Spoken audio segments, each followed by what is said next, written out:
ಏಯ್ ಯಾರೋ? ನಾನೇ.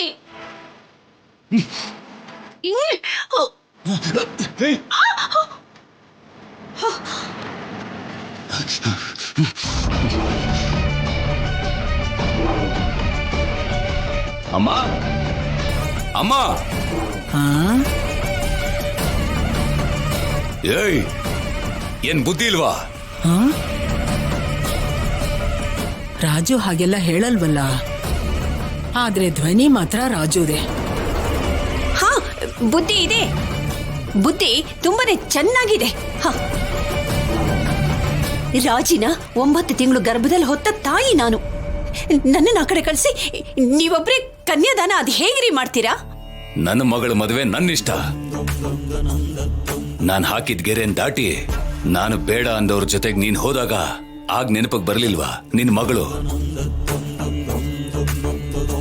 ಹೆತ್ತಿದೀನಿ ಸಾಕಿದೀನಿ ಅಂತ ಈಗ ಜ್ಞಾಪಕಕ್ಕೆ ಬಂತ? ಅಯ್ಯೋ ರೀ, ಈಗ ಸಮಸ್ಯೆ ಇರೋದು ಗೆರೆದಲ್ಲ, ನಮ್ ರಾಜಿ ಮದ್ವೆದು. ನೋಡಿ, ಮದ್ವೆಲಿ ನಾನು ಇರ್ಲೇಬೇಕು. ಒಬ್ಳು ತಾಯಿಯಾಗಿ ನನ್ನ ಆಶೀರ್ವಾದ ಅವಳಿಗೆ ಬೇಕೇ ಬೇಕು. ನಾನು ಇರ್ತೀನಿ. ಅಮ್ಮ ಏನಾಯ್ತು? ಏನಾಯ್ತೋ ರಾಜು? ಅಮ್ಮ ಅಮ್ಮ ಅಂತ ಕಿರಿಸ್ತಿದ್ಯಲ್ಲ.